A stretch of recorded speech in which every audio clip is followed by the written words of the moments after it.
Welcome, everybody, back to another episode of Till the Whistle Blows podcast. My name is Sam, and today I am joined by a very special guest, a good friend of my own. His name's Carey. Carey, how you doing today? Sam, how are you? Good to be here. Doing all right. Been enjoying some sports now that's back, and I know that we've got a lot to talk about in the world of football. Crazy week, man. Yes, sir. I think it's been a good season, honestly. I've enjoyed having football back. I know I don't know how much you've watched so far because I know there's been, baseball and basketball going on too. But I think quality of play has been up a lot this year. A lot of scoring, obviously. We'll see how that holds up as the season goes on. A lot of contributions from rookies. But I've enjoyed the season so far. I know not for my team personally, and I know you've had some struggles there as well, but generally, being a Falcons fan, it's not been fun this year. No, but with that, the basketball is over. Baseball is wrapping up probably tonight, hopefully. For those who aren't aware, World Series is doing Game 6 tonight. Today's Tuesday, so hopefully the Dodgers can wrap it up. They're up in the series 3-2, but we're here to talk football for the rest of the day. We got a lot to go over. So I think, speaking of your team, since I know you're a big Giants fan, why don't we talk about that Thursday night game real quick? All right, yeah. So they're up. It's been a bad year for the Giants, and I don't think anyone expected them to be a good team this year. But I'm not sure I expected them to. Really, the whole NFC East we could talk about has just been we're gonna go over some scores real quick, but I definitely want to talk about that NFC East division a little later. But the Thursday night game, it was 21-22. The Eagles beat them, and I said the Eagles are gonna win for that one, so I wasn't wrong. But I thought the Giants could have easily won that. They seemed like they were rocking pretty well there. Up 21-10 with about 5 minutes left in the fourth quarter, and win probability, if you follow that stuff, was kind of pretty high for the Giants at that point.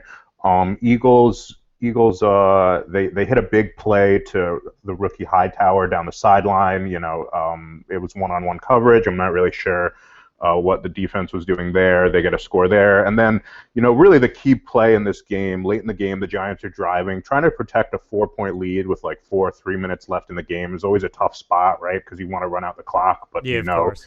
It's a lot of time to run out the clock, and if you have to give the ball back, the other team's going to score. It's third down. Daniel Jones hits a pretty, a little far, but pretty good throw to I believe it was either Tate or no, it was Ebron. I thought, Ebron, I think got it. Not Ebron, No. Ingram is what I meant to say. The Ingram. tight end. I knew who you're talking about. I'm like, I'm thinking the same thing. I'm like, he went to Ingram, but right. It goes off his hands, and Ingram's been has regressed so much this year. It's crazy. I really don't know what happened there, but it goes off Ingram's hand. At that point, you kind of know that if we had converted that, we then are able to run out the clock. At that point, we have to punt it back, and at that point, that we're going to lose because. That's what bad teams do. They find ways to lose, and so that was really, to me, the turning point in that game. They did look good for a lot of the game, but again, it's against the Eagles, so I don't know how much stock you want to put into that. But that was just a really upsetting loss for me as a Giants fan, just because obviously, big rivalry. But again, we're at the bottom of the NFC East now, which is, not. It's not. That's a hard thing to do, right? And it's just another example of this team, kind of bad teams finding a way to lose the game. I was going to say, with you saying that you're at the bottom of the league now, of the division, it's like you're not that far out, though, unfortunately. You're one game, 2 games out of there? Yeah, so, I mean, it's amazing, this division. Everyone, really 2 games out. Leader is Eagles at 2-4-1. And so it's really, as an NFC, and as a Giants fan, I think many fans of the NFC East would say that this team should be, this division rather should be banned from the NFL. They should probably disperse the teams amongst everything else and make a new NFC East. Yeah, seriously. I mean, and for the Eagles, they haven't been a good team this year, but they've been hanging in there in recent weeks, and they find a way to claw out the win. I don't think they're a good team compared to the rest of the league. But I was gonna say one of the kind of comparisons I made earlier this year to the Eagles, I was saying Carson Wentz is like Russell Wilson in Seattle, because unfortunately Seattle, they don't have the best team around them. Right. But Russell Wilson could carry it. Carson Wentz has no team around him, and he's doing what he can to will this team. Like, he's missing Alshon Jeffrey. Deshaun Jackson, I saw, got out, and he's going to be out again after that Thursday night game. He got rushed back. Mm-hmm. Yeah, that's kind of been their Achilles heel over the past few years is that wide receiving core, and they want to build it around speed. They drafted the rookie, I forget his name at the moment. Jalen Reagor. Fulgham over there? they got Fulgham. Fulgham's broken out for them, but they drafted Jalen Reagor. He hasn't been able to stay healthy. They've been relying on Deshaun Jackson, but Deshaun Jackson hasn't been able to stay healthy for years. So it becomes a very condensed offense without that speed, and not a good start to the season for them. But they're able to pull out a win for this one, and again, it's just, it hasn't been going the Giants' way this year. It's been a rough one for that entire NFC East, but if we want to really talk about tough teams having some time here, we'll move on to those Sunday games. As we'll start with the heartbreaker for me. My Falcons lost 22-23 to the Lions. Yeah, go ahead. Let you go. Go ahead. No, it's just I was thinking about. So I saw someone titled this on the internet the Choke Bowl, because that's sort of what both of those teams have been doing this year, and absolutely what they've been doing. Who can out choke each other, right? Matt Patricia's been his MO has been giving up 14-point leads, and the Falcons, we all know about the leads they have given up. Thinking about this Falcons team coming into this podcast, it's really amazing because. Look, I've been on the get rid of Thomas Dimitroff, Dan Quinn train for a while. They finally did that. There's obviously a lot of roster holes on defense, on the offensive line. But, beyond all that, I think it's also at this point about a culture, and this team doesn't really know how to win. And I know that sounds cliche, but I was watching some old highlights of this Atlanta team.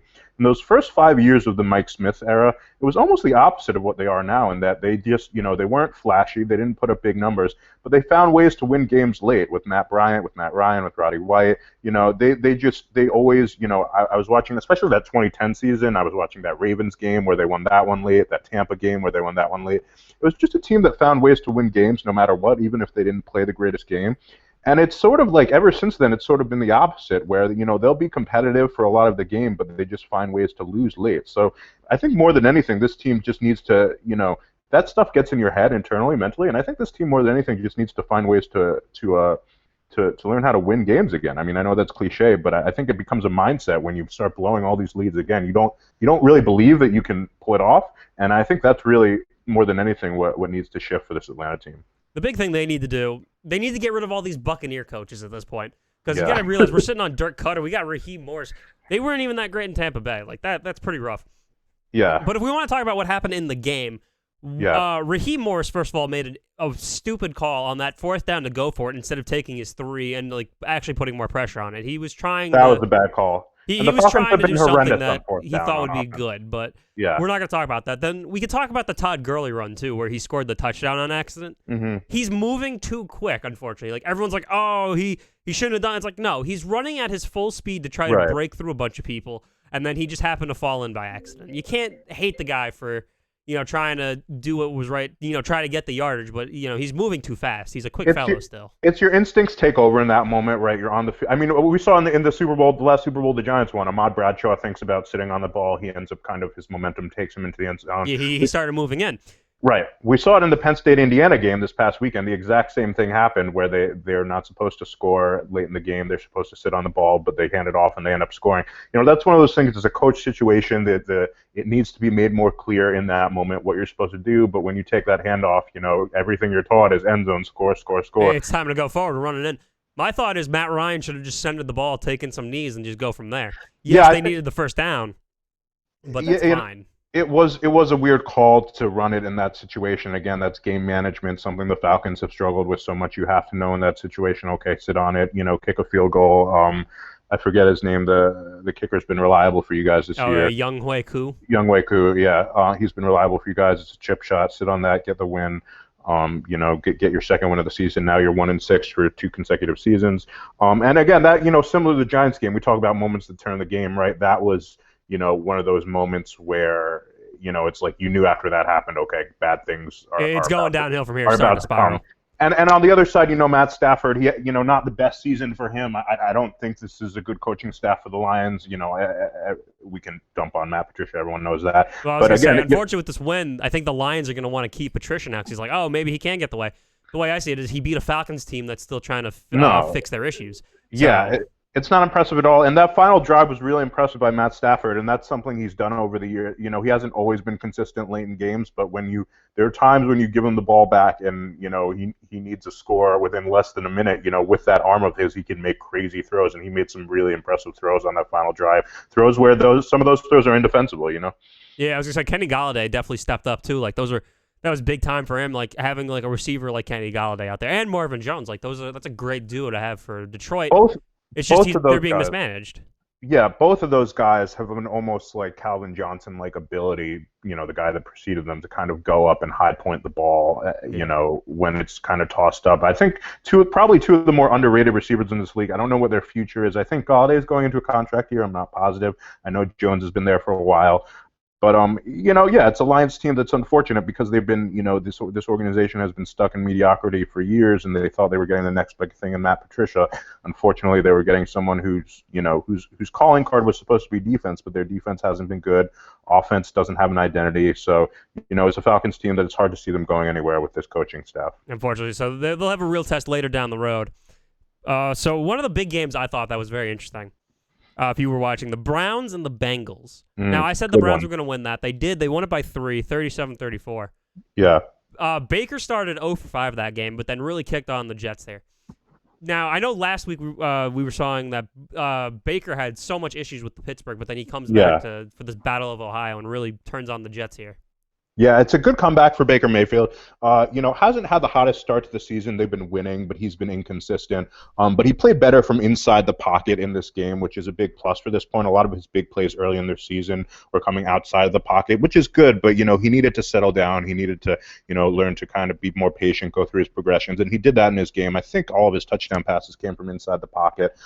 Shout out to Donovan Peoples-Jones from Michigan. I didn't even know he was on the Browns, but he made a couple big plays late in that game. He was the one that made that huge touchdown that won it for them. Yeah, he won it for them, and he's a physical specimen. It's just, Michigan's really bad at developing wide receiver talent. So, coming in, if you watch this kid, his rookie year, you thought he would be the next big thing. He ends up going close to undrafted. I don't know if he was undrafted, but he's a physical specimen. So the talent's all there for Donovan Peoples-Jones.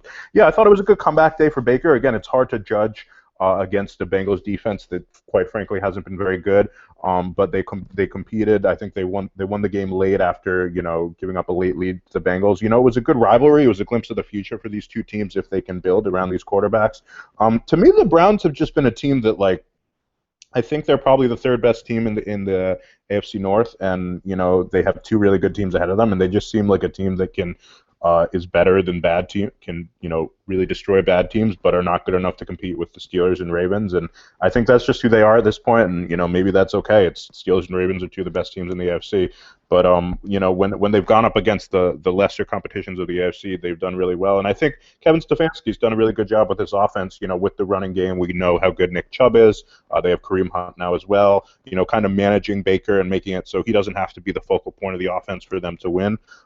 So I just think it's a team that's probably headed in the right direction if Baker can keep developing. He's been erratic at times, but this was a good game for him, and if he can stay on this track, I think you have good things in the future for the Browns. Yeah, definitely going to be seeing good stuff out of the Browns. The one thing we need to see, though, is he still has to mesh well with Jarvis and Odell. It definitely kind of seems like they're off by a step. Unfortunately, we're not going to see any more connections between him and Odell. Odell is done for the season with that ACL tear. Tough blow for Beckham because he's a guy who's, his first few years in the league, he was so electric, he was so dynamic. As a Giants fan, I got to witness it. Of course, he's a bit of a diva. He can be a headache sometimes, but on the field, he's nothing short of spectacular. But he's really struggled with injuries in recent years. I saw a stat, and I don't have it in front of me, but if you compare the stats of his first 3 years to, his last 4 years, it's really, been no comparison because he's struggled with injuries. And again, unfortunately, it's part of this sport. We've seen it with a lot of key players this season. He's going to be out for the season. So, tough for him because it looks like he struggled last year, but it looks like he was finally starting to find his way in this offense. He was becoming the go-to guy. And now we'll see what happens to that Browns offense without him. But, is he going to be one of those guys moving forward that can't stay healthy? I hope not. But, after a few injuries, a few years start to pile up, you start asking that question, unfortunately. Yeah, it's going to be rough, unfortunately, with that injury, too. But we have to remember, too, when Odell first got drafted, he was already hurt to begin with because he didn't start his Giants career till a little later in that year anyway. No, good. I totally forgot about that. You're right. I remember he made his debut. I think it was against Atlanta. It was against Atlanta, yeah. He started against Julio. In 2014, yeah. And I think, did we win that? Yeah, I think we won that game, and then you beat us the year after. I was going to say, I think they came back, and Julio had that snag that Matt Ryan threw behind him. I think that was 2015. I think the 2014 game we won, and then 2015. It was a split that year. But if we're gonna go, I want to talk about the Bengals real quick because everyone was riding the hype train on this Bengals team for some reason.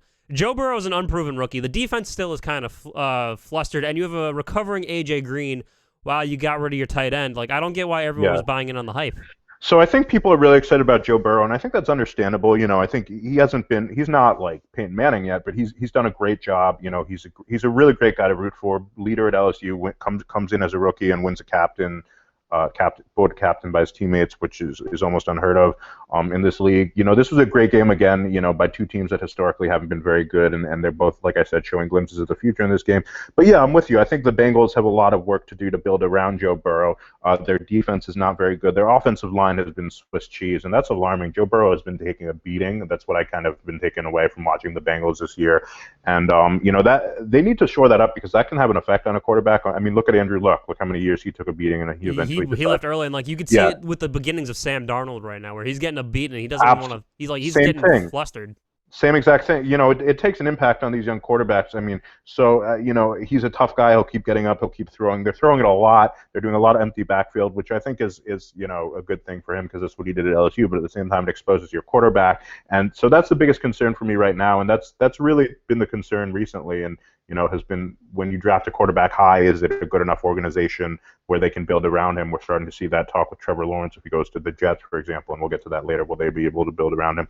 It's similar with Burrow and this coaching staff with Zach Taylor. I know he was a questionable hire coming out just because he was like buddies with Sean McVay, right? He was one of those hires. Yeah, so, he was a friend of McVay, so he was the hot commodity right there. Right, he was the hot commodity. So, and if he ends up going, then you have to restart with Joe Burrow and a new coaching staff. So I think, again, I think probably the hype got ahead of him. I think they've shown some good things, but they're obviously not there yet. And of course, you have concern at wide receiver. I think the wide receiver position was a strength for them coming into this year, but now you have AJ Green and John Ross both want out. Ross is a very talented guy, but he struggled with injuries. Green has struggled with injuries as well.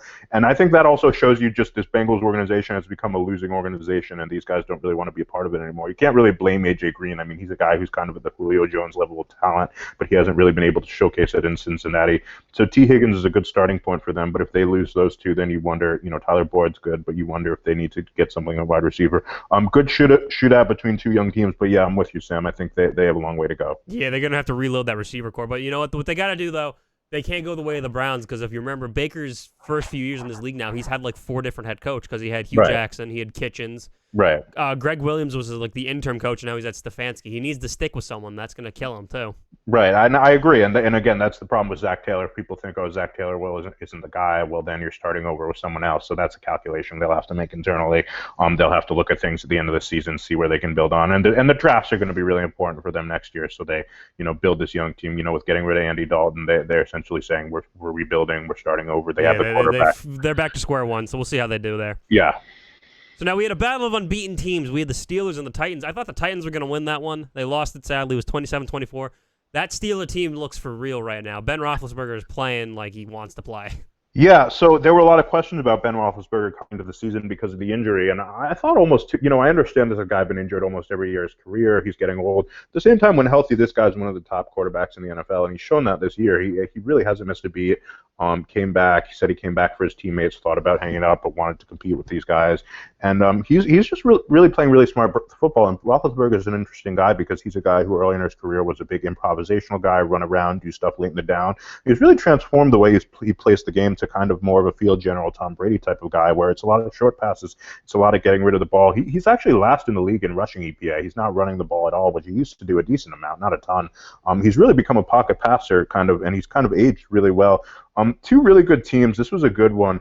I think the Steelers, if they put it all together, they can be a Super Bowl contender because, for years the question with them was defense. I know they had a reputation early of having great defense, but that hasn't been the case for years.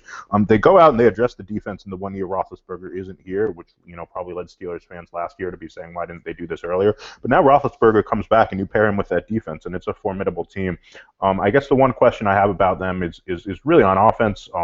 And the weapons they have. Obviously, Chase Claypool was a find, but outside of that, they're a little thin at wide receiver.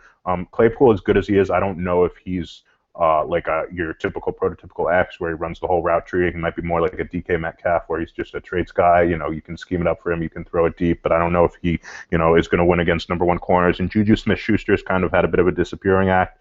And Roethlisberger, as for all we just praised him. He actually had a shaky second half in that game.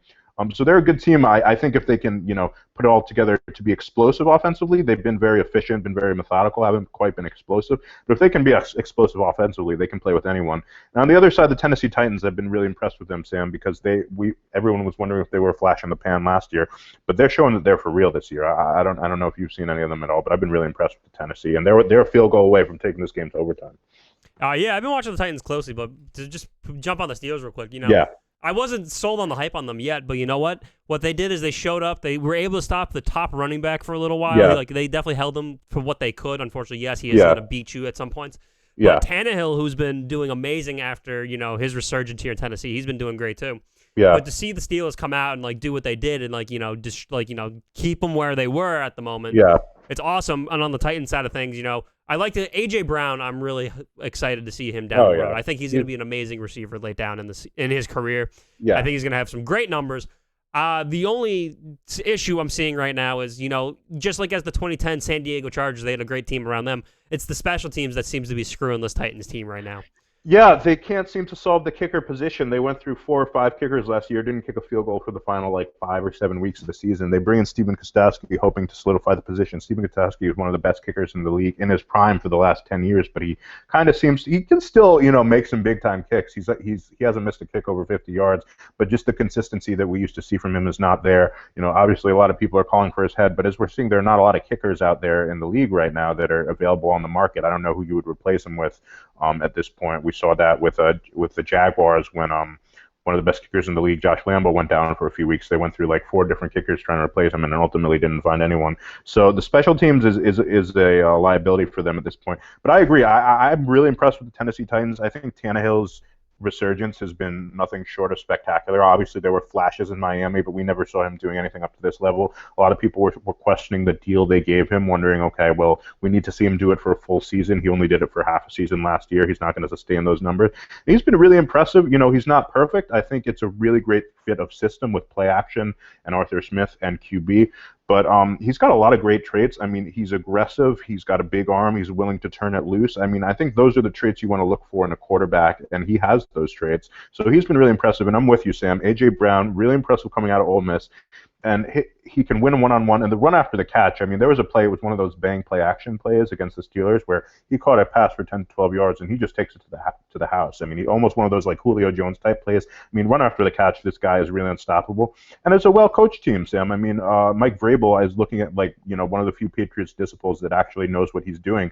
The other day, I think it was the week before last week, he took a penalty, an intentional 12-man on the field penalty to make it 2nd and 1 on defense to 1st and 10 to give a first down to the offense. But what that did is it stopped the clock and allows his team to get the ball back. I believe it was against Houston, and go ahead and score late in the game. That was one of those kind of Bill Belichickian kind of rule book kind of holes moves. One of those things you see Bill Belichick do, and so he's showing who trained him. But I think both these teams are impressive. I think both these teams are going to be playoff teams. I've had fun watching Tennessee. And the one thing, Sam, important pointing out, Derrick Henry. It's almost November, and November is Derrick Henry time. That weather gets cold, and he becomes unstoppable right around this time of year. We saw him do it in the playoffs. You go into the playoff game with him, and you get a lead, and they are hard to stop. It is hard to play from behind against the Tennessee Titans when they're running the football with Derrick Henry. So I've been impressed with that team, and I'm curious to see how far they can go. Definitely the Steelers got lucky that this game that got rescheduled to this week instead of down in November helped them out a little bit. Yeah, absolutely. And Ben Roethlisberger, he was surprised when Gostkowski missed. I don't know if you saw the reaction. He was in complete stun when he thought it was going overtime. He was ready to roll, but he was like, "What?"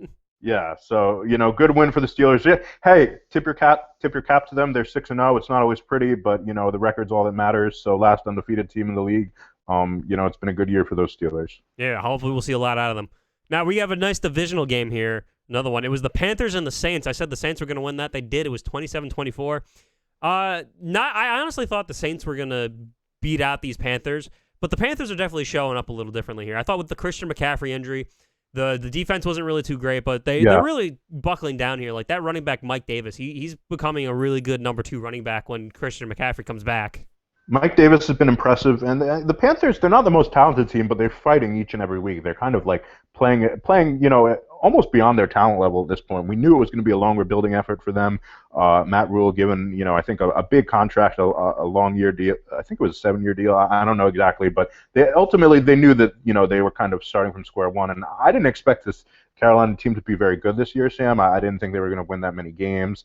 I didn't love the Teddy Bridgewater signing at the time, but Teddy Bridgewater has been playing really well. No one's going to confuse him for Patrick Mahomes. He's not the most talented guy in the field, but coming into this, there were question marks. He was okay in Minnesota, struggled with injury, held down the fort for Drew Brees last year in New Orleans when Drew was injured, but it was a lot of relying on that run game and defense.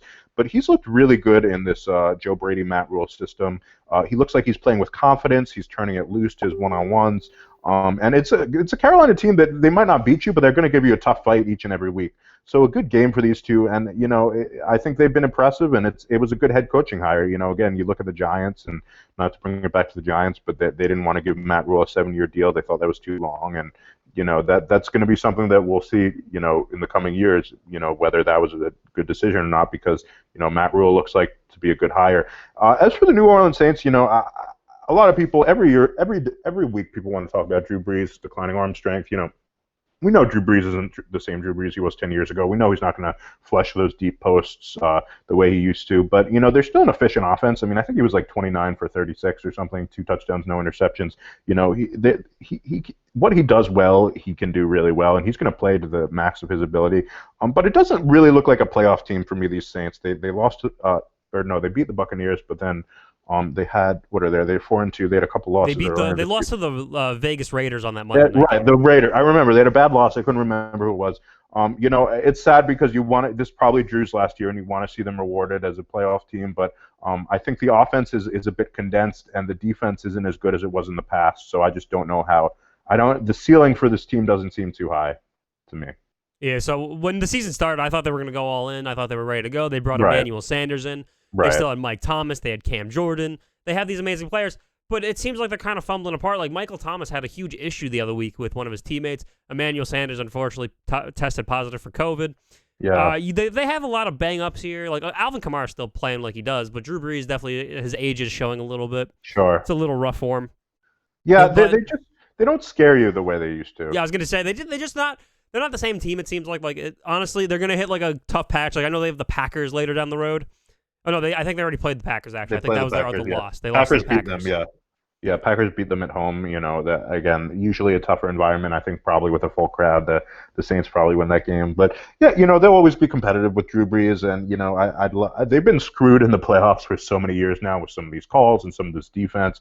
Drew Brees is the guy who, if anyone deserves another ring, it's Drew Brees. But I just don't see it happening for these Saints this year. Unfortunately, yeah, this doesn't seem like their year anymore. But when just about on the Panthers real quick, like Matt Rule, he's definitely a great hire for them. They want to play. I thought Robbie Anderson was a great pickup for them at this point now.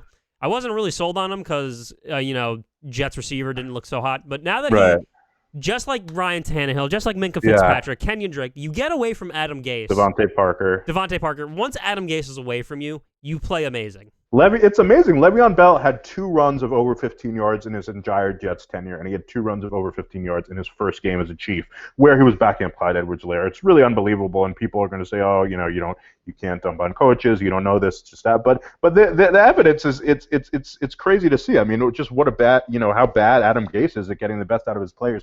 I like Robbie Anderson in New York. I thought he was a good deep threat, and when they got rid of him, I was like, okay, you have no receivers now. Of course, Sam Darnold's going to struggle. But he was kind of a one-trick pony. It was kind of a deep threat and nothing else. But he's kind of expanded his game in Carolina. He's been more of an intermediate receiver. He's run more routes. So he's become a go-to guy. It was a great pickup for them, and he's kind of showing that he's kind of more than we thought he was initially. Good pickup for them. DJ Moore has been really good for them too. And to be honest, I don't know why. Yeah, I do know why, because Adam Gase's incompetent. But what I was going to say is I don't know why the Jets didn't make a bigger effort to keep this guy around, because he's clearly missed there in New York. Well, the problem is, again, no one wants to play for Adam Gase because Adam Gase is a goddamn nutcase. Yeah, but we'll get to the Jets in a minute. We'll come to them in a second. But Panthers-wise, I thought with the injury to Christian McCaffrey, I thought they were going to definitely be hurt a little bit. But Mike Davis, he's becoming like a kind of a Derrick Henry type a little bit here. He is. He's been running hard. He's one of those kind of old school kind of grinder backs. He's not flashy. It's not like he runs a 4.2 or anything. But he's a guy that if you give him 20, 30 carries, he's gonna run you over and he's gonna get the job done. And Yeah, they've just been a team that's fighting hard each and every week. Again, I don't know how many games they're going to win, but you have to feel good about the future with Matt Rule. And eventually, I don't know if Teddy Bridgewater is a long-term solution for them. Eventually they're probably going to draft a quarterback, and if Teddy Bridgewater's kind of development is any indication, they're going to coach up whoever that quarterback is real good. So definitely, always good to see new young head coaches have success in this league, because there are times where you look at the retreads, with Mike McCarthy, with Adam Gase, and you think, oh, we need better coaching talent in this league, and this is an example of a guy plucked from the college ranks who seems to know what he's doing at this level. Yeah, so hopefully, I'm so as much as I don't want to say I'm on the Panthers train, but Right. I want to see them do well in the coming years. Yeah, absolutely. Now, speaking of this Jets team that we keep bringing up, they lost to the Bills 18-10. No shocker for me. I said the Bills were going to win. I've been on the Bills hype train. Before we talk about this crap Jets team, Yeah. this Bills team, we have there's one concern now that I have with them. They lost 2 straight. They Yeah. come into this game against the Jets, and they couldn't even put up a touchdown. That is a huge red flag for me. Yeah. Coming in for them, because it's like, all right, you've been beating teams that are better than you, like the Rams. Like, they beat the Rams pretty well, but you're coming into a Jets team that has no one over there, and you couldn't score 1 touchdown. Yeah, I'm with you. I'm just pulling up their schedule real quick to see, who their wins were against. So yeah, they started the season really explosive. Kind of 4 straight games where they scored 27 points or more, and then the last 3 games they haven't scored more than 18 points. So that offense has really slowed down. And Josh Allen was off to such a hot start. He hasn't been playing poorly, but he hasn't been playing anywhere near the level he was to start the season. They were a Bills team that were a playoff pick for a lot of people coming into the season, just because of that defense, because of that running game, because of the coaching by Sean McDermott. But Josh Allen really took a step I didn't expect him to take early in the year. But you're right, Sam. I mean, the last 3 weeks it hasn't been good. Their defense appears to have taken a step back this year as well. So you kind of we'll have to watch them late in the season and see whether that early season kind of scoring spree was a mirage for them, because again, like you said, against the New York Jets, they didn't score a touchdown.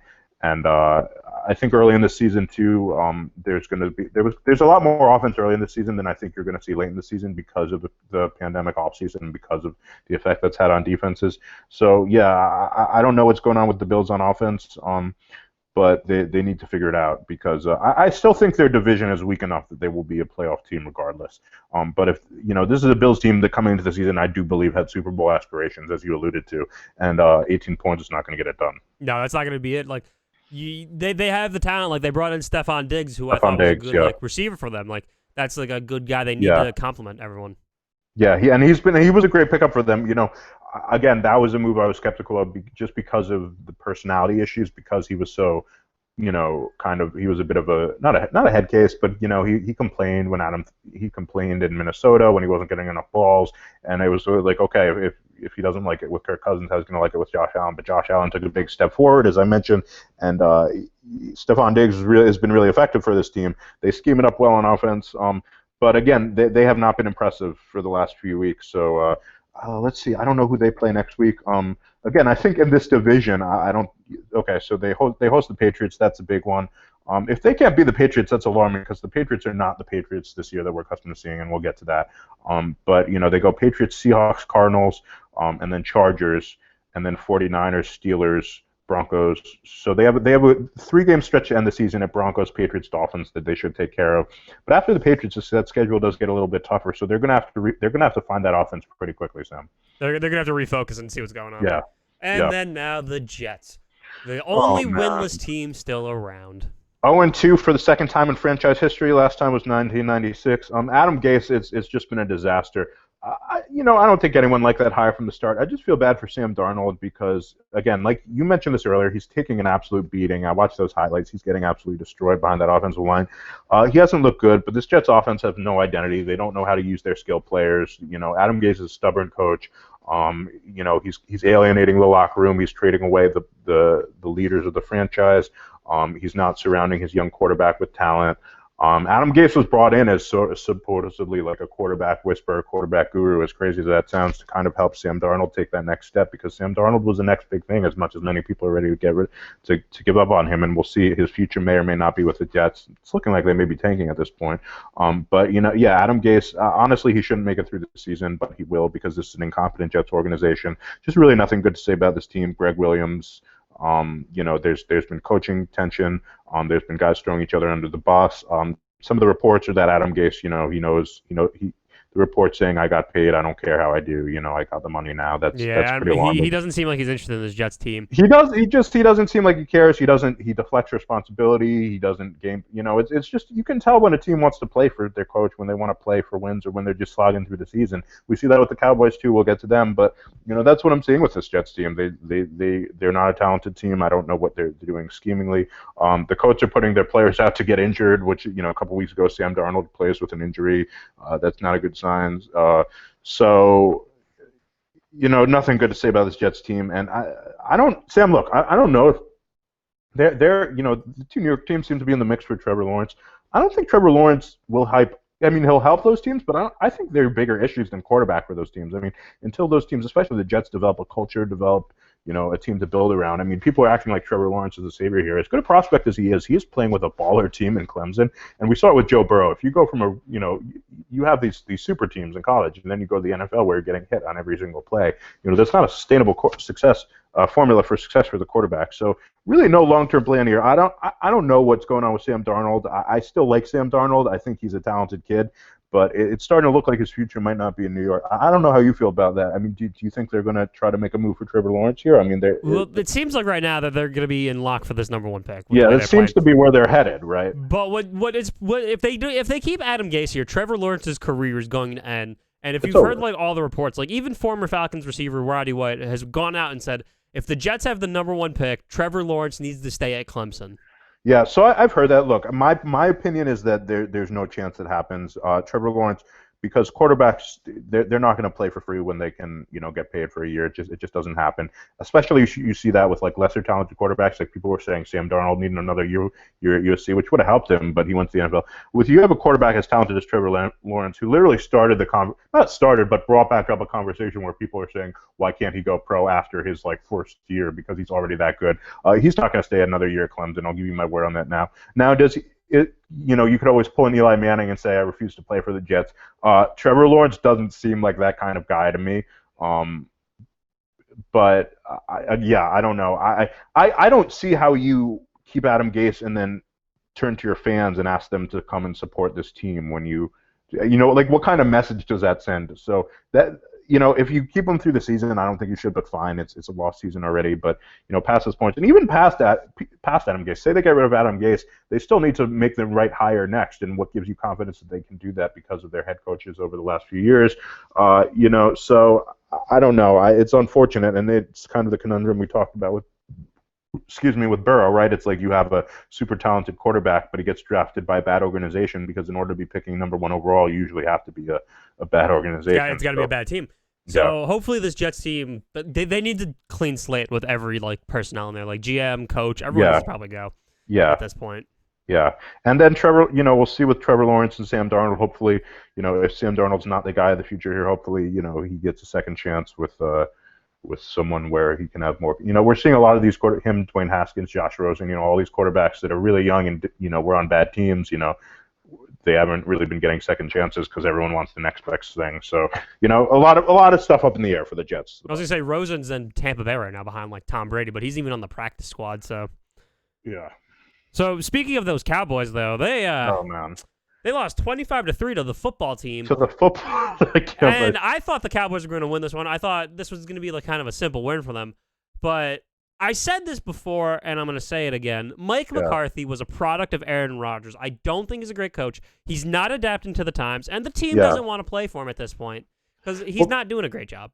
Well, that's the biggest issue. You just hit the nail on the head. Is the team doesn't want to play for them, and we just talked about that with the Jets, right? You can see when players want to play for a coach and when they don't, and it just seems like a Cowboys team that's given up. They lose their head quarterback, their star quarterback that was kind of carrying this team, and a lot of teams give up after they lose their star quarterback. But even when Dak Prescott was healthy, it's not like they were playing good football. I mean, Dak Prescott was playing out of his mind, throwing for close to 500 yards each game, and they were 1-3, right? So, it's a team that.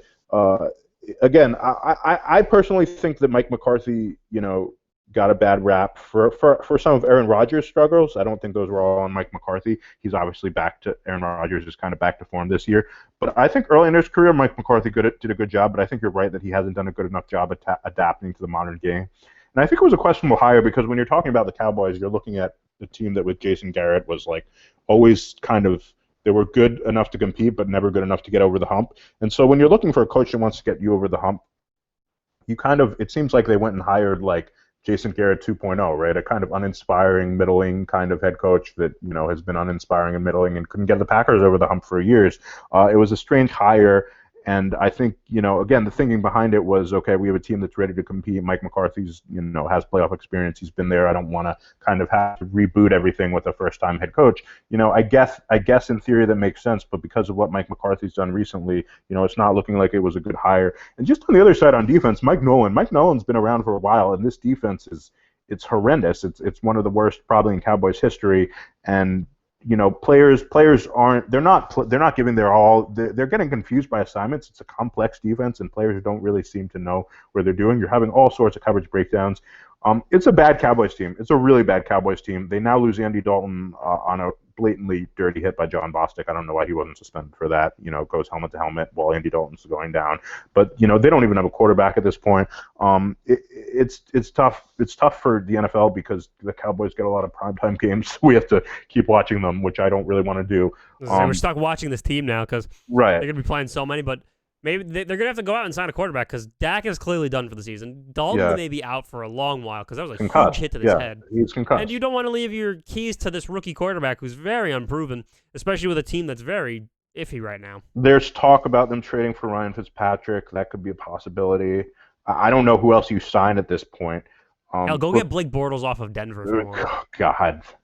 That would just be so bad. I mean, at the end of the day, it's a bad Cowboys team, and it's this sort of, Jerry Jones is not going to stand for this because he expects greatness out of this team. He's not. I don't think he's a very good owner or general manager. I think he needs to get out of the way. But he kind of gave the keys over to Mike McCarthy, and I don't think anyone would have expected Jason Garrett to be looking good in retrospect. He hasn't been really that impressive with the Giants, but it's really amazing. I mean, coming into this was a team that was supposed to be really. I mean, we knew their defense wasn't great. We didn't expect them to be this bad, but with this offense, with these three wide receivers, with Zeke Elliott, I mean, this is one of the best skill position groups in the NFL. So obviously, you don't plan for the Dak Prescott injury. But again, the bad teams in the NFL, the bad coaches, they look really bad. As good as easily. Like this year is showing all the flaws in these coaches. Like, exactly. Like with Dan Quinn, like with Bill O'Brien. Matt like Patricia, you see these issues now. Oh yeah, it's totally clear to the most casual fans that when coaches don't know what they're doing, and it's tough to watch because you want to see a good product, you want to see good decisions, you want to see players put in a position to succeed, and there's not a lot to say. They're a tough watch, and they got a long season ahead of them. They're not going to get much better, and unfortunately, one of these sorry ass teams is going to win the NFC East and get a home playoff game. Yeah, and they're going to lose it to probably anyone. Should we talk about the football team or not? Yeah, you know what? Ron Rivera, he beat his cancer, so we're going to give him the spotlight here. You know what? Props off to him. Hats off to him. That was an amazing recovery. Now, I was watching a little bit of that. Chase Young and Montez Sweat can grow. If they keep those two together, they can develop to be a dangerous duo on that defense. They have a really good defense. They had a really good defense coming into the season. Kendall Fuller's done a good job at corner. Khalil Hudson. They have that. What's that line? Is it Kerrigan? Ryan Kerrigan's the linebacker. He's been around forever, but he still seems to be playing really well. I thought his career was over, but he came out. He's showing why he needs to keep being on this Washington team. He's been around forever, but the dude's balling out. Yeah, they have a really good defense. That defense, is good enough to keep them in games. The offense has been a tough watch. We'll see what they do. I mean, something's going on with Dwayne Haskins behind the scenes because this coaching staff does not believe in him. It's unfortunate because he probably deserved a longer leash than he got. I mean, I know he struggled, but he didn't even play a full season last year, and so I honestly think that him getting hit a lot last year during that season kind of might have screwed him up a little bit because it's like, oh, he's not protected, and he's not really a mobile quarterback. He really can't move as well as like Patrick Mahomes, really. And no, he's not. He's a pocket guy. Yeah, he's sitting there getting hit a lot because the Washington football team really needs to get this offensive line back in track. Like they need to get someone here that can help them out. Gibson's done an okay job running the football, but they don't, outside of Terry McLaurin, they don't really have anyone to throw the football to. I think that's why they made the switch to Kyle Allen. He's a vet. Kyle Allen's he's not a star. He's essentially a backup in this league. He's definitely a temporary quarterback right now, like a temporary fix at the moment. He's temporary fix. He's a little more mobile than Dwayne Haskins. He probably gets rid of the ball a little quicker. Dwayne Haskins, young quarterbacks tend to hold on to the ball. They said they're doing this for Dwayne Haskins good, but when a guy gets benched, this earlier in his career, that mentally messes them up a little bit. Yeah, it's not a good sign, and also maybe something's going on behind the scenes with them because otherwise it's hard to make sense of that move. So, but new organization, again, but it goes back to organizational dysfunction because Gruden didn't want Haskins. Ownership stepped in to get Haskins, and now is Ron Rivera going to get his own quarterback? Is ownership going to give up on Haskins? It's just, again, there's a lack of communication there. There's a lack of continuity. Haskins, he has talent. It hasn't been a good run for Ohio State quarterbacks in the NFL, which is why I'm really curious to see how Justin Fields does. Again,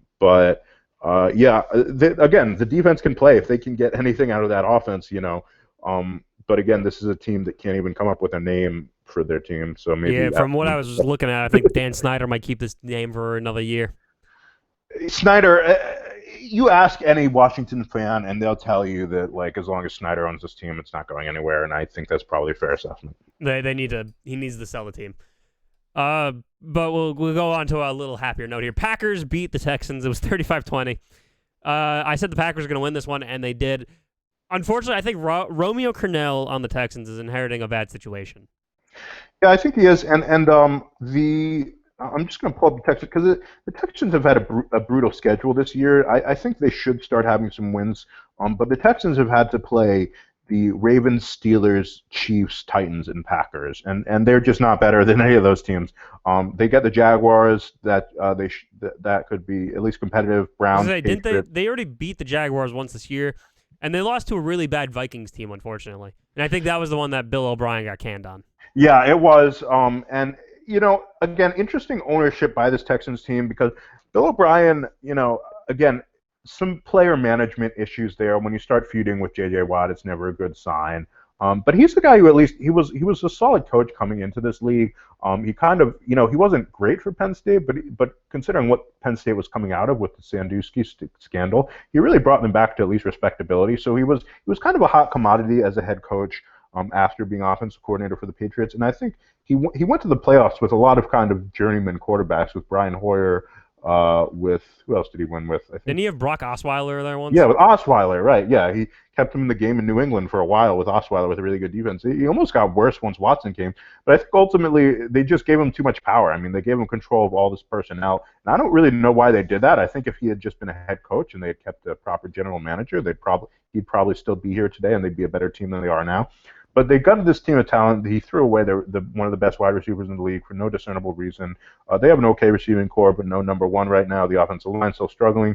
Made the trade for David Johnson, who's again kind of washed up. I mean, he can give you a good run here and there, but he's not going to be a long-term person to build around. He's certainly not someone you want to give a lot of money to at that position, as much as I hate to say it. And it's an appealing job because of Deshaun Watson, but they've got a lot of work to do, and they're sort of whoever ends up taking that job is left to clean up Bill O'Brien's mess. That's why I thought the firing was a weird move, just because of the timing of it. Because it's like, okay, Bill O'Brien kind of built this team in his image. At least let it play out to see how it goes. Now you're giving another head coach this personnel mess. But they'd seen enough. I get it. He hadn't been getting the job done. But just strange to me that they gave him that much power to begin with to kind of gut the roster in the way that he did. Yeah, I don't know why the Texans did that, but he made some very bad moves. Like David Johnson hasn't been good since 2016. No. You got an aging Randall Cobb. You have a Brandon Cooks that hasn't been able to stay on a team in years now. Kenny Stills, who's always been like a reliable number 3 for anyone. Yeah. So that offense is very lacking. Your defense is starting to miss a lot of pieces because he lost Clowney, which is a good compliment to J.J. Watt. The linebackers seem to keep getting beaten. They don't really have like a solid secondary there. And he's really mismanaged the cap. I mean, is it Laramie Tunsil? They gave a huge contract. After they traded for Laramie Tunsil from the Dolphins, they gave him a huge contract. They gave him way too much money. I mean, it's those sort of moves that have been a question mark for the Texans. So, that'll be an important hire for them. I don't think Crennel is. I like Crennel, but I think he's more of a decent defensive coordinator than a head coach. Yeah, I would put Romeo Crennel and Wade Phillips in kind of the same discussion where they're good 100%. Defensive coordinators and good interim head coaches, but not really like the final solution. I think you hit the nail on the head. What about the Packers here? I mean, are you buying into this Packers team as a Super Bowl here's the contender? issue I have with the Packers.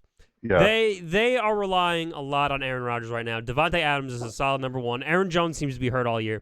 And they don't really have a tight end. Like Tony, whatever his name was, I think Yoan? The Tony tight end that he played amazing against the Falcons team that was beaten and battered, and they're already hailing him as Tony Gonzalez and George Kittle. But every time someone has a breakout game against a bad team, They always say, "Oh, he Yeah. is amazing superstar," and then you see the cracks really show on this player when he plays a real team because he hasn't really shown up after that Falcons game. Yeah, I agree. I think they're thin at wide receiver. I think we knew that coming into the season. Here's my thing with the Packers. Okay, coming into the season, I thought there was going to be a lot of drama because of what they did in the draft, and I thought, there was going to be a lot of drama because of the type of personality Aaron Rodgers is, and I thought kind of that was just going to be just a kind of sinking ship. Aaron Rodgers has kind of reverted to pre-2015 form. He looks like his old self right now. Again, we'll see if the pandemic defense has had anything to do with that. But this offense is really good. Here's my problem. They go into Tampa, and a really good Tampa defense, a really good plan, and maybe just a one-off. This was just good game planning by Tampa. But they get absolutely blown out. And when you look at the Green Bay Packers and you look at what stopped them, what they've been for the last 10 years or so under Aaron Rodgers, and for a while under Mike McCarthy, is that they've been really good against bad teams, and when they go on the road against good teams in the NFC, they lay an egg. And it's starting to be a regular thing that they lay 1 or 2 eggs a year. So that just concerns me when you look at the way they ended last season in the playoffs, getting blown out by San Francisco twice, because if you remember, they also got blown off by San Francisco in the regular season. So again, it's one loss, but I just, a 38-10 loss concerns me, and I was ready to buy into the Packers at the beginning of the season. But after that, I'm not sure if they can get it done against high-level competition. We'd like to see it happen because everyone wants to see, great quarterbacks, succeed. We talked about that with Drew Brees. I still think they're a good football team, but like you said, they are thin at wide receiver and tight end. Aaron Rodgers kind of had to carry them all season. So they do go to San Francisco in a few weeks. That San Francisco team is not what it's been in the past because of injuries. The schedule is manageable for them otherwise. So they should be able to get a home playoff game, and we'll see where it goes from there. But, I don't know if I buy into this Packers team yet. This Packers team definitely has an uphill battle, especially with those Bears. Apparently they're dangerous with Nick Foles. Yeah, they've been playing good defense. They really have. Yeah. But real quick, now we hit the 4 o'clock games. We had 3 of them. The first one, the Buccaneers and the Raiders. The Buccaneers were supposed to be the Sunday night football game, but they got switched to 4 o'clock due to the Raiders situation. But that Buccaneers won it 45-20. And I know everyone was saying, after that week 1 loss to the Saints, Tom Brady was done. It was over. But he clearly is showing that he's ready to play. Bruce Arians is letting him do what he does and letting it fly. 100%, and there was always going to be an adjustment period with him and Bruce Arians. A lot of people were talking through pick sixes on deep outs, maybe don't throw that deep out anymore. I think not even because of arm strength. I think just these two, adjusting, because he's not a typical Bruce Arians, gunslinger quarterback the way Carson Palmer, Ben Roethlisberger were, Jameis Winston, Andrew Luck. He's not that kind of quarterback. He has a perfectly good arm, but he's more of kind of a methodical kind of, dink and dunk, kind of long drive, take it down the field, play action quarterback. And so I think Bruce Arians and Tom Brady have both had to get to know each other. Arians has had to know what kind of route concepts he likes and what he's going to call and what he's not going to call. And I think they're improving as the season's gone on. I think their defense is probably better than anyone expected. And I think, with a defense, they can go really far. I think on offense, I still would need to see them, against, some higher level competition, but I think they're certainly improving as the season's gone along, and I think that bodes well for them. One thing I will say is, I don't like the Antonio Brown signing because, number one, the guy's just a cancer in the locker room, and he hasn't been able to make it work with the last few organizations he's been with. I know when healthy, he's a top 5 receiver in the league, but if you follow him off the field, this guy's been a mess, and he has so many allegations against him. And at the end of the day, if he was on the Patriots for a couple, I think just one week. Game against. Yeah, he had one game, and if Bill Belichick and Tom Brady, if the Patriots can't make it work with the guy who struggles off the field, usually no one can, because they're the guys who have historically been able to make those players succeed. Apparently Tom Brady lobbied for this move. I don't really get that. I wonder what kind of message that sends to the locker room when, it's not like it's a trash receiving core. You have established guys at wide receiver. I know Mike Evans has struggled with injury a little bit. So this just seems like a desperation move that might blow up in their face. But, if you take that out of it, yeah, you have to like what you've seen from Tampa. Again, I don't think they're an amazing passing offense, but I think they're improving week to week. I think Rob Gronkowski's getting healthier, and I think you saw that, in 2018, the year they won the Super Bowl. The first half of that season, Rob Gronkowski was really slow, and then he sort of kind of finds his legs as the season goes on. But I am worried about Antonio Brown on this team. For me, I think I think Brady only pushed for it because he wanted to actually play with him after this whole thing, but the Patriots couldn't really do anything because he was caught with that texting between the woman and his boys, so Right. there was no fixing that, unfortunately. So Right. hopefully he's gotten the help he needs. Hopefully he's rehabbed everything, and hopefully, you know what? I want to see him get a second chance. I think Bruce Arians, since he's coached Antonio Brown before, I think Bruce Arians might be the guy to go with here to help him get back to where he was. Yeah, we'll see. I mean, again, if Antonio Brown's healthy, he's one of the best receivers in the league. I just think it's, like you said, he's struggled in the past. He's had off the field issues. He was a total mess with the Raiders with that whole helmet saga. So, but yeah, Hopefully, best of will to him. He could be an amazing receiver if he comes back. Absolutely. With the Raiders, speaking of those Raiders, though, I don't understand these Raiders teams. Like, they play well against some of the great teams. Like, they beat the Chiefs. They knew how to beat the Chiefs. But like when it comes to when they played the Patriots, like they looked very bad. And now playing this Buccaneers team, like they didn't look any better. Yeah, I'm pulling up their schedule. What are they, Las Vegas now? They're Las Vegas. What is it? They beat the Saints. They lost to the Patriots. They beat the Chiefs. They beat the Chiefs, but they lose to the Buccaneers. Yeah, I don't know. So I didn't watch this game, so I know like the whole O-line kind of struggled with COVID, so I don't know if that affected it. It definitely had to have done something because like Derek Carr was kind of getting hit around a lot. But yeah, unfortunately, with the O-line couldn't practice this week because one guy got COVID, and since they're so close to each other, they had to quarantine everyone. Yeah, I'm with you, Sam. I think that certainly affected it. But I'm with you. I don't know what to make of these Bucs either. I think at times, Derek Carr looks like he kind of is he's confusing of Aaron Rodgers, but he's definitely a serviceable quarterback. He doesn't turn the football over a lot. He's got a good arm when he's willing to use it. I think John Gruden's, for all the silly things he said off the field, his offense has been a lot more dynamic than it was early. He may have that quote, "I want to bring the league back to '98 and run the football." He's been a lot more of a dynamic offensive coordinator than those quotes would have led you to believe. But yeah, they're 3-3. They've had some good wins. They've had some tough losses. I think we don't really know who the Raiders are at this point. But I will say, as for this, I think this Tampa Bay defense is for real. I think talking about Tampa, I think that's probably the most notable part of this team after watching what they did to Aaron Rodgers. And I think, a lot of teams are going to struggle against this Tampa Bay defense, and I think Las Vegas was one of them. I think this Tampa team, if we're going to talk about Tampa real quick, that week one loss really couldn't tell anything because you know what? A lot of those pieces on that team is really new. Like, Ndamukong Suh's coming in. Like, Levante David was already there, but you're bringing in a lot of pieces on that team that like really still need to mesh. And so I think that was a week one that they needed to have. If you succeed like they are. 100%. That week one showing didn't mean if you're bringing in Tom Brady, who's a guy that it's all about timing. It's all about being in the exact right place at the right time. That's not going to happen overnight, and that's going to take a few weeks. And I think we're seeing it start to gel together. And as I said, I think it's going to get better and better as the season goes on. Yeah, definitely. So another one of those games. We had the Chiefs and the Broncos. Chiefs won 43-16.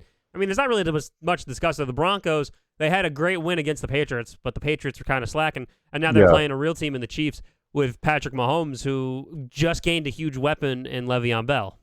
Yeah, Broncos look like a mess. I don't know what to say about them.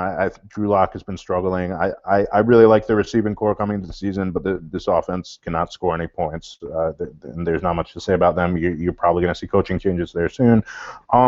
I like the Chiefs, and I think they could make another push for the Super Bowl. A, because whenever you have Patrick Mahomes, it doesn't matter how good or bad you are, you're always going to be in contention, right?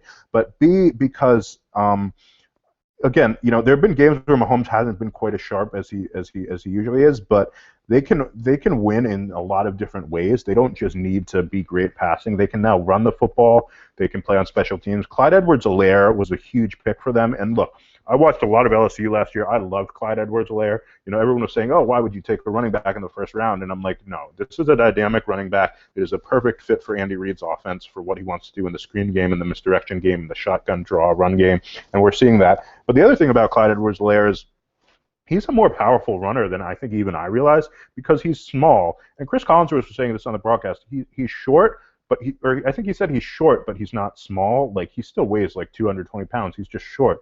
So he was such a good receiver in LSU that I was thinking, this is like going to be a Darren Sproles kind of guy. He's going to be more of a receiver. But when Damian Williams came out or opted out, there were a lot of questions as to whether Clyde Edwards-Helaire could handle a role as kind of the foundation running back. And you know what? He's proven he can do that. And I think bringing Le'Veon Bell is a really good complement to Clyde Edwards-Helaire. I think Edwards-Helaire is still going to be your number one guy, but having both of those guys, it just gives him another weapon. And I'll tell you what, Sam, just watching the Chiefs, I would not want to be a team that has to game plan to play Andy Reid because he is so creative on offense. I mean, some of the misdirection concepts he does, I mean, your head is spinning watching that offense. I mean, he'll fake a screen like in 3 different directions. He'll show you one look and then throw a reverse, pass off of it. He's just so hard to game plan for. So I just think this Chiefs team is a really good Chiefs team, and I think they're 6-1. They can win in so many different ways. They can win with the passing game. They can win with the running game. They can win with special teams. So they're going to be in it for the long haul. You know what? Speaking of Andy Reid, though, because we were talking about this earlier with Mike McCarthy when they signed like that old geezer. I think people need to try to get coaches that were around Andy Reid. Like we see people around Andy Reid, I think, get the best because he is an amazing coach. He spends his offseason coming up with new plays, thinking out new things. He adapts to the way the game is changing. He doesn't stay in the past. And I think people are going after people who work for McVay, people who work for Belichick, but people should clearly go after people who work for Andy Reid. Like, look at Doug Peterson in Philly. He took a team that never won the Super Bowl, and he got them a Super Bowl with a backup quarterback, no less. With a lot of, and they've struggled since then. But that year, what he did a lot of forward-thinking kind of stuff for the league with a lot of the RPO game that, he really helped Nick Foles that the league hadn't really seen yet. Yeah, I'm with you, Sam. I think you hit the nail on the head. It's a great point.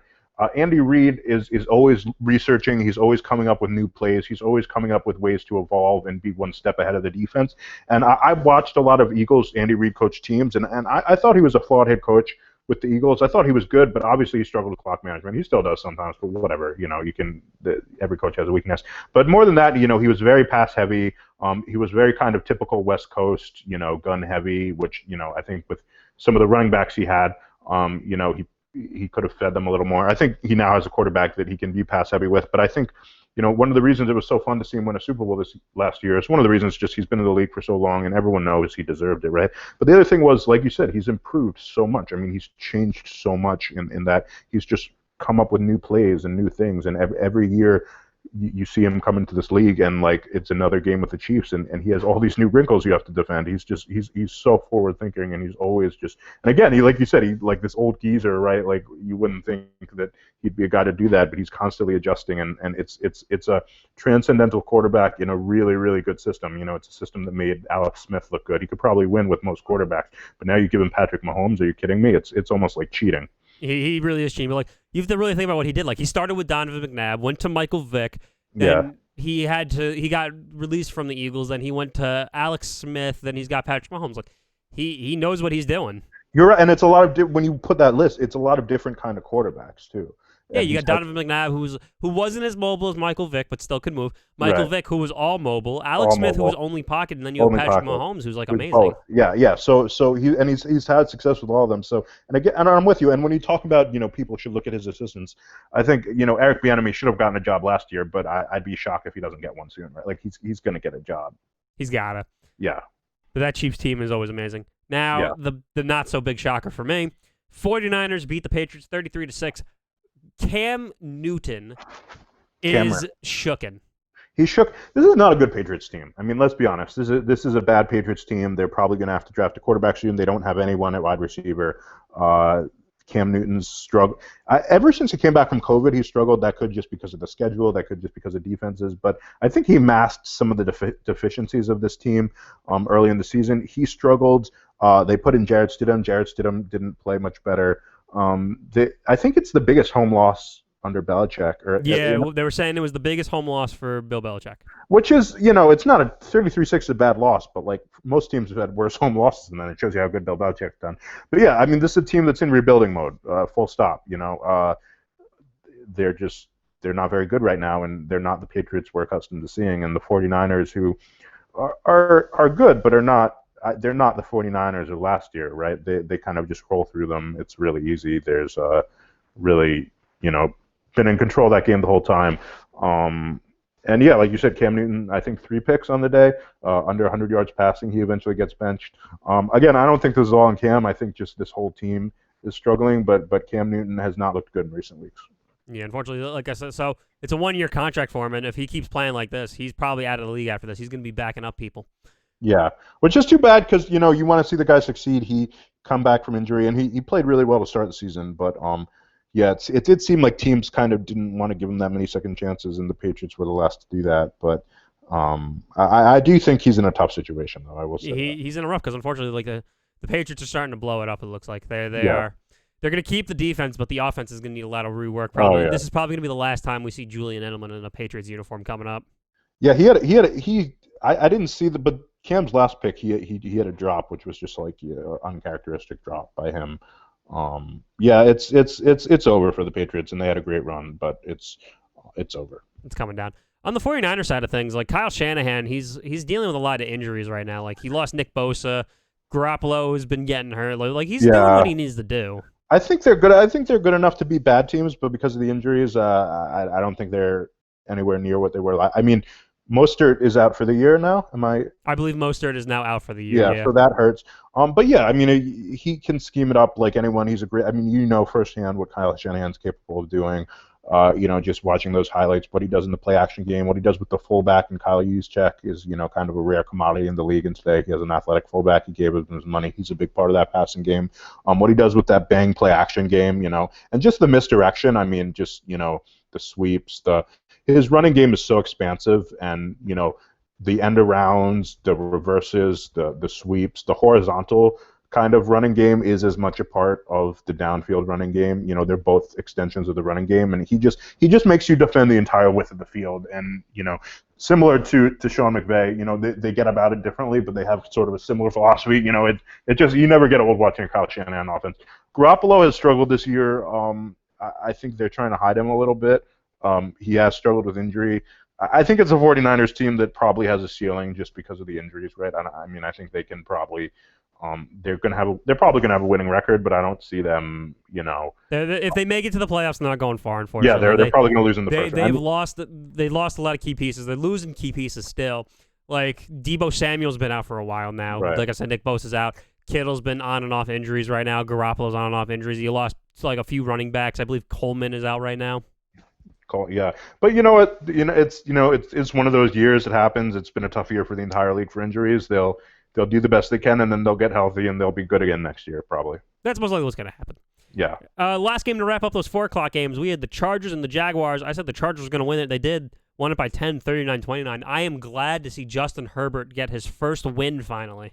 Justin Herbert has been on an absolute tear. 300 yards, 3+ touchdowns, I think, every game. 39-29 win over the Jags. They've been blowing a lot of leads. It has not been Justin Herbert's fault at all. They've been blowing the kind of leads that some quarterbacks don't see until multiple years into their career. They found someone in Justin Herbert, and to be honest, I didn't expect this. Look, we always knew he had a big time arm, right? We always knew he had a snap delivery. We knew he was tall. He checks all the boxes, right? But coming out, he had 4 years at Oregon. Remember, he was one of those few quarterbacks that actually decided to stay his senior year. And we didn't see a ton from him. I mean, they were a good team, but they didn't. It's not like they were a championship caliber team. He struggled with accuracy. He struggled with inconsistency at times. There were certain games where, there were games he looked great, and then there were games where you'd kind of scratch your head. But coming into the NFL, I think it's just a sign you never know what a guy is until you see him play in the NFL, no matter how good or how bad he was in college. And he's taken it to another level. I mean, he's been accurate. He's been really aggressive, turning it loose, just throwing it down the field. His physical skill set is, he can throw a football as well as anybody. He's got that quick snap delivery. He's taking advantage of his one-on-ones. He's a fun kid to watch, and I think what's really stood out and which is really impressive is for a young quarterback is if you blitz Justin Herbert, he's going to make you pay. He has been spectacular against the blitz. There was that touchdown against the Saints where they just sent everyone, and he escaped and threw a dart to the end zone 30 yards off his back foot. The kid's been Herbert, he's really showing out for a good rookie quarterback here. As you said, he can handle the pressure. Yeah. One thing that I feel like is going to happen though is the same thing with Phil Rivers. Rivers is going to give him great stuff. He used to do great things for the Chargers, but the team around him just seems to blow it. Yeah, that was the book on Rivers for years, and I think I kind of feel bad how they ended it with Rivers because they sort of just kicked him out and didn't really celebrate him. And it's well, yeah, he had a bad last year, but this guy's been carrying your team for years. The Chargers haven't looked good on defense, but it's not a bad coaching staff, and I think they expected to be better on defense than they have. But I'm with you. That's always the question for the young quarterback. We talked about it with Burrow. We talked about it with Darnold. Can you build around him? That's up for debate at this point. but look, unless these first few games are a fluke, he's going to give you a chance to win every game. And I think if you're a Charger fan, you have to be happy about just the fact that it looks like you have your franchise quarterback. I mean, it's too early to say. It's always too early to say. But he could always have a sophomore slump next year, because right. you see with most quarterbacks. Just hopefully, like I said, like you were touching on, like Herbert, he seems like he's already got the knowledge of what he's got to do. Hopefully, he just sticks through it. Yeah. Yeah, no, I've been impressed. I mean, I think everyone's been impressed. And I think he's playing for a quiet market there in LA. Like if he was on the Cowboys or something, we'd be talking about him a lot more. But they're not a big market. But one of the other problems too is they're second fiddle in their own town. Right, exactly. So you don't hear about it that much. But if you're listening to this podcast, you haven't watched Justin Herbert, look up some Justin Herbert highlights from the Chargers, not from Oregon, because he's been good. What about the Jags, Sam? I think Doug Marrone needs to be out of there, first of all. Next, Gardner Minshew doesn't seem to be the answer, unfortunately. He had his time last year as a rookie, but I think either he's sophomore slumping or he's really showing what his problems were. Yeah, Gardner Minshew, it's similar to last year. I don't know. He's a tough. He similar to last year. He had a good start. He's kind of slumped recently. Again, they're another one of those teams where I think it's going to be very contingent on what we see from him for the rest of the season. I like Gardner Minshew, honestly. I don't think he's going to wow you. I don't think he's like the most. I don't think he has the craziest arm. I think he has limitations, but considering what he's working with, I think he's done a good job. Personally, I think he is inconsistent. There are games where you kind of scratch your head and they don't put up a lot of points, but they're not a very good team right now. And so I think if they go for Trevor Lawrence, I think Gardner Minshew with enough team around him could be a starter somewhere. And I don't know. I think it's polarizing. I mean, I've heard some people say dump him, and I've heard some very smart people say I don't think they need to draft a quarterback because I think Gardner Minshew is sort of at that C level of quarterbacks. I think he's probably better than like Nick Foles, for example. I think he's probably around like the Teddy Bridgewater level, where like he's not amazing, but if you build enough team around him, he can win. And I just don't think they have a lot of team right now. They're kind of lost. I don't really know what to say about the Jaguars. I think they don't have a ton of weapons on offense. They have one win. They're probably going to be. I mean, now they played the Titans close. They played the Bengals close. They played the Chargers close. So we'll see if they can pick up a few more wins. But they do have to play the Packers and the Steelers and the Ravens. That's 3 more losses right there. Yeah, like I said, what I want to see, if they're going to stick with Minshew, they probably need to get rid of Doug Marrone to begin with. Yeah. Then they need to start getting pieces for Minshew. Cause like DJ Chark, he's a good receiver, but if Gardner Minshew's always looking at the floor or he's being pressured, like you're going to start showing his cracks. Yeah, so Minshew is in ESPN's QBR, he's 25th, so that's not very good. I just was curious. I just looked this up just for my own. Well, he's probably only 25th because again, he's getting hit. Like Darnold, honestly, if Darnold could stand in the pocket, he seemed to be pretty good when he could stand up. Yeah, but he can't stand up. I'm with you. And Minshew can move, but he's not like I think his game ultimately is like a pocket passer. I don't see him as like a Lamar Jackson. Like I think he can move if he has to, but I think ultimately he's a guy you want to protect. And he is absolutely a pocket passer. Yeah. He does not have the best mobility. Yeah. So but I think they can make it interesting. They're like Jaguars this year. Like they're one of those teams that they're going to lose, but like it's fun watching them while they lose. They'll like. This is the year they're going to lose, but it's going to like kind of mesh together, and they're going to learn. Yeah, like 29-39. Like that's a fun game to watch. Yeah, so they're still learning. Unfortunately, they're blowing up their defense, so they're probably going to have to rebuild that too. Yeah. Now Sunday Night Football. This game got flexed in from 4:00 because the Raiders and the Bucs had to get moved. We had the undefeated Seahawks and the Cardinals, and I thought the Seahawks were going to stay undefeated, but the Cardinals said no, thank you. Cardinals won 37-34. This was a crazy, crazy game. A ton of lead changes at the end. A ton of, not even lead, like possession changes, right? Like usually you don't see more than 1 or 2 possessions in overtime. We had, I think, 3 or 4 possessions. The game almost went to a tie. Luckily, the Cardinals gave Zane Gonzalez another chance. Zane Gonzalez gets redemption after missing he goes for the game winner, I think, and he makes it, but the clock had run out, so they called timeout, and then they missed it. This is a great game. Again, this is usually the type of game the Seahawks win, right? Like you give the ball to Russell Wilson late, and he usually take it all the way. Care of it. But the Cardinals have played them. Remember that. I was thinking about that like 9-6 game where like no one could kick a field goal. I don't know if the Seahawks won that or if I don't remember who won that game a couple years ago, but it's a team that's played them well, and I think they played them well again in this game. Yeah, Bruce Arians was able to keep a tough room on the Cardinals. Now with Cliff Kingsbury, I think his vision is starting to come to a reality at this point. He's got an amazing running back in Kenyon Drake. Unfortunately, did get hurt.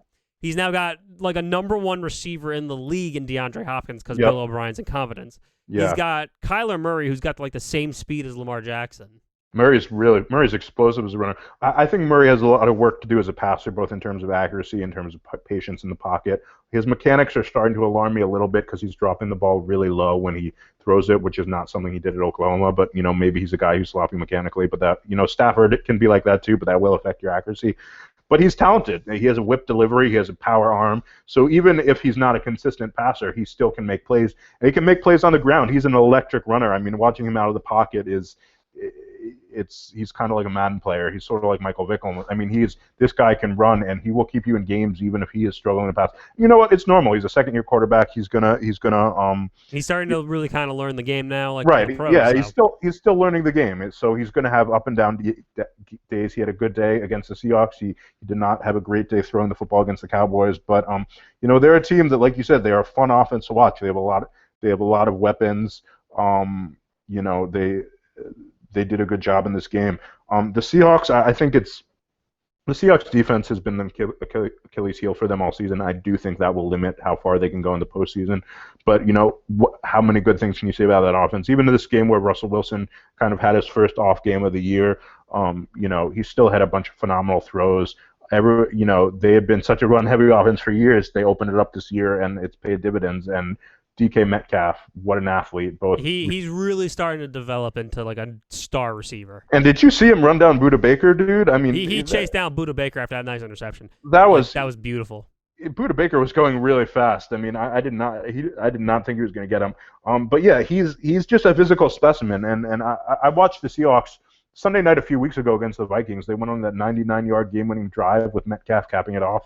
I mean, they're a team that's explosive and talented, and both these teams are just a fun watch. And the Seahawks, I think, regardless of, I don't think they're a Super Bowl team with this defense, but they'll always be a fun watch. And Russell Wilson is probably the leader for MVP. Would you say at this point? I mean, yeah, he definitely is like the front runner right now. Yeah. No one's really competing with him. Yeah. So hopefully, so that Seahawks team definitely needs like some big defensive haul. Like the trade deadline's coming up, maybe they figure something out. Yeah. Yeah, they lost. Do they have Clowney or? No, Clowney's on the Titans. Did they lose Clowney? Okay. Yeah, Clowney walked. Yeah, so yeah, they could use it. If they don't address it in the trade, maybe in the draft. But just fun watch all around both these teams, and the Seahawks. I think DK Metcalf is just such a star. He's going to become one of the top receivers. He is a star. And then now we're going to wrap up Week 7 with the Monday Night Football game. We had the Bears and the Rams. I jumped on the Bears bandwagon for this one. I thought they were going to win. They didn't. Yeah, I have not been on the Bears bandwagon at all. I'm just going to pull up their schedule here. I thought, what's disappointing about the Bears is for years now they've had a great defense and just trash play at quarterback. I mean, even that year they went to the playoffs, Trubisky was a good runner. He was not a good passer, and it was mostly that defense that first year that Khalil Mack came. I don't understand why they're not more aggressive. Trade for Rosen, trade for it can't get Haskins. It can't get worse than this. If I look at their schedule, right, like. Detroit, they had that comeback against Matt Patricia's Detroit Lions. They had a 17-13 win against the Giants, who were terrible. They had a comeback against the Falcons, lost to the Colts. They had a win against Tampa, who couldn't do anything on offense, and a win against Carolina. So I would expect this team to lose a lot more games just because their offense can't do anything. Look, Nick Foles during the Super Bowl run was incredible, but that happens sometimes. He was being coached up well, and when you have a 3-game postseason, we saw it with Joe Flacco. We saw it with Eli Manning. Guys can go on hot streaks. He was on a hot streak, but I think generally we know what Nick Foles is. I think everyone likes Nick Foles. He's a good guy. He can make some good fade throws here and then. I think there's a spot for him in this league. It's probably as a backup, but he'll be in this league for a long time. But I don't think he's your long-term plan at quarterback right now. And this offense is a tough watch, and I think that's who they're going to be. That's who they've been for years. They're great on defense, and even I guess before Nagy came, that's kind of who they were too, and that's been the formula for them. Yeah, the Bears are always a defensive team first. Like you saw when they had Urlacher, like Jay Cutler Yeah. wasn't really the answer. Even Now with you have Cutler, Khalil yeah. Mack and Mitch Trubisky and Nick Foles isn't really the answer. I would love to see them with a competent quarterback because I think even with not great with competent quarterback play, that you wonder maybe one of those guys we were talking about, maybe Sam Darnold, maybe Gardner Minshew, maybe one of those guys ends up. I was like, if they're really, Nick Foles kind of seems like a 1-year rental. I'd say bring in Ryan Fitzpatrick. For the long term, though, I mean Fitzpatrick's for long term, bringing in like a Sam Darnold, bringing in a Minshew might be helpful. Fitzpatrick is a bridge, maybe you're saying. Yeah, so use like Fitzpatrick as like a gap year, like. That's what I thought Teddy Bridgewater was going to be for the Panthers, but I was clearly wrong on that. But like they clearly need like a veteran quarterback to come in for 1 year, and then get a young guy to get him set for the following year.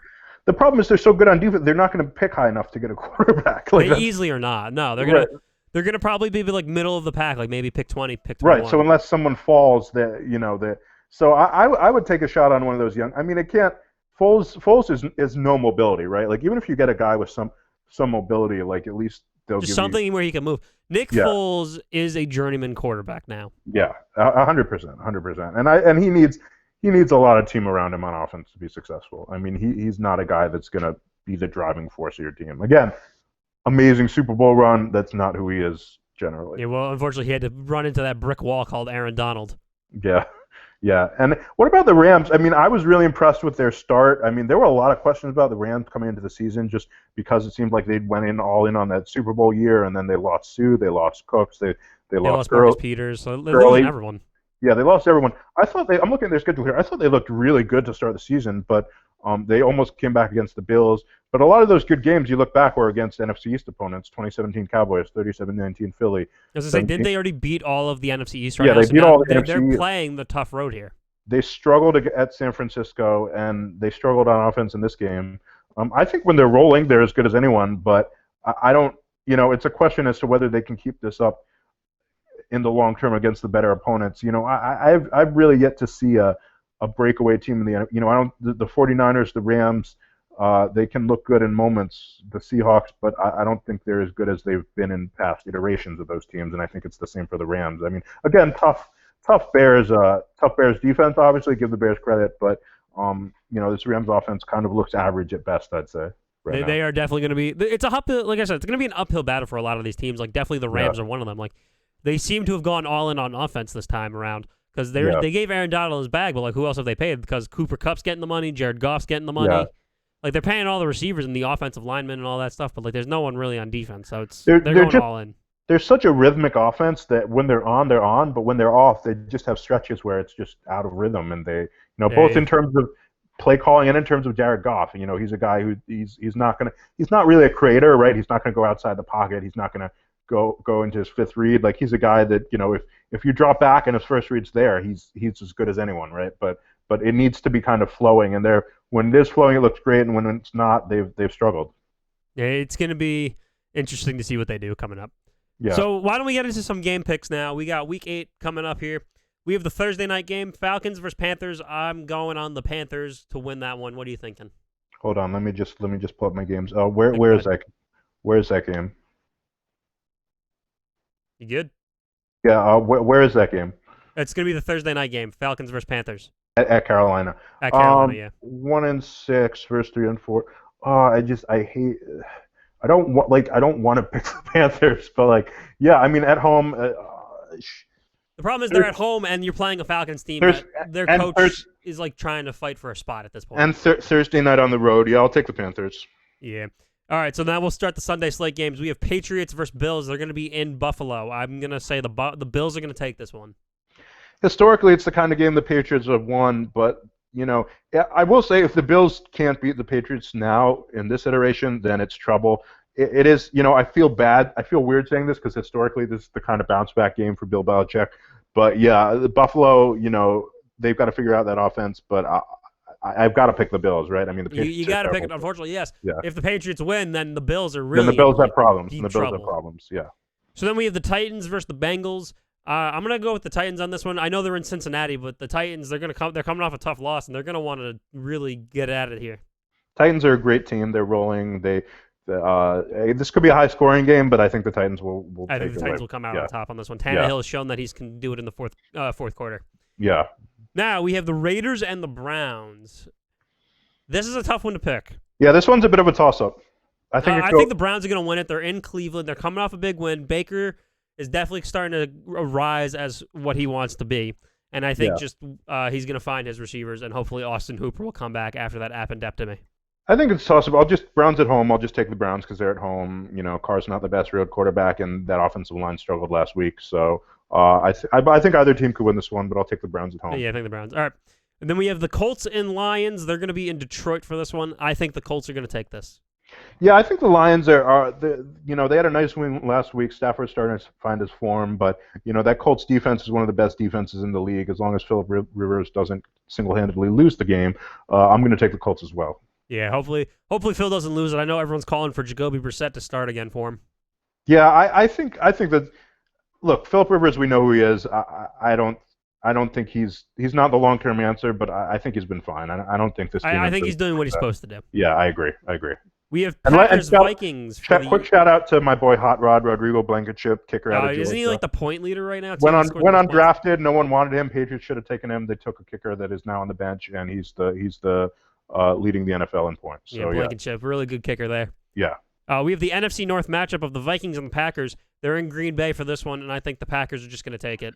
Should be an easy win for the Packers. Vikings have struggled a lot this year. Kirk Cousins seems to have fallen off a cliff. I don't know what happened to him, but he seems to be done. And they just traded a huge defensive end before the bye week. I saw. Who they trade? The guy from the Jaguars. Ngakoue? Yeah, they just traded him. Yeah, I don't know what's going on with the. Yeah, Packers should be an easy win. Now we have Jets versus Chiefs in Kansas City. I'm pretty sure we're both on the Chiefs here. Yeah, so I saw a tweet that said, do you think the Chiefs could win this game if they bench Patrick Mahomes and just played wild card with Tyreek Hill, Clyde Edwards-Helaire, Wildcat with Tyreek Hill, Clyde Edwards-Helaire, and Le'Veon Bell? I think they probably could, but I'm pretty sure Chad Henne could come out and win. They're going to be playing with Patrick Mahomes. Chad Henne, I didn't see it in the highlights. I'm like, where's the highlight? Because I see Chad Henne completed a pass. Why is that not in the highlight? Yeah, Chad Henne, like he did something. I guess Mahomes came out for a play. I don't know what happened there, but yeah, this is probably the easiest pick you'll have all week. It's the Chiefs. Yeah. All right, we got Rams and Dolphins here. I'm confused on what the Dolphins are doing. I think the Rams are going to win, but I know Dolphins. They have rookie Tua Tagovailoa starting for this one. Yeah, exciting game to see Tua start. I mean, he was a really fun watch at Alabama. Really guy who had a tough injury, came back. Fitz playing well, but it wasn't enough. They said this guy's ready to play. I think he would have started right away if not for the pandemic offseason. I think he just needed some time. He probably needed a little bit. I think they should have let Fitzpatrick maybe try to give him a little more in there. But you know what? If they think he's ready, he's ready. It's the young guy. It's a young guys league. That's how it works. It was a tough blow for Fitz, but Tua, he's a really fun kid. He's a really good kid. I'm going to take the Rams just because I think they're a better overall team. But I think I would expect Tua to play well. Before we move on from that one, though, I want to talk about the Dolphins real quick because we didn't get to it. I like Brian Flores as a coach. Yeah, I think. Look, early last year he was getting rid of everyone. They were losing that game against the Patriots, that game against the Ravens was like historic blowouts. You're thinking, what are you doing? But it was they were playing the long game, and I think he looks like another, along with Vrabel, he looks like another former Patriot. So hopefully he can go it out here. Yeah. All right. We have the Steelers and the Ravens. They're going to be in Baltimore. Yeah, so I'm curious to see how this game plays out, Sam, because the Ravens, their defense is phenomenal, but they have struggled. They have struggled when they get in deficit. We saw that against the Chiefs, and when they start losing, when they're going down, they're going to go down hard. I do think the Steelers are going to win this one. I think they've proven they could take on the tough teams, and I think they can get it done here. Steelers are undefeated. They're probably due for a loss, but the Ravens are at home. But having said that, I like the Steelers' quarterback situation better than the Ravens. I think I would not be surprised if the Ravens win this one, but I wouldn't be surprised either. But I think the Steelers are going to still take it. I'm gonna Steelers at home. I'll take the Steelers. Take the Steelers. Just real quick news: while we were recording, I saw the Ravens did sign wide receiver Dez Bryant. Really? They did sign Dez Bryant while we were in the middle of recording. Yeah, I thought he was retired. That's interesting. He is not. No, he wasn't on the Saints anymore. He was a free agent. Interesting. All right, we have another divisional matchup here. We have the Chargers versus the Broncos. Broncos offense has been terrible. I'm taking the Chargers. Yeah, I'm taking the Chargers. Justin Herbert's going to get another win in there. I feel Uh-huh. bad for Tyrod Taylor, just speaking of the Chargers. His career basically just ended. Yeah, he's had a tough go of it. I think he's going to become a journeyman like Fitzpatrick, and He is. I mean, that's who he is at this point. Yeah. yeah.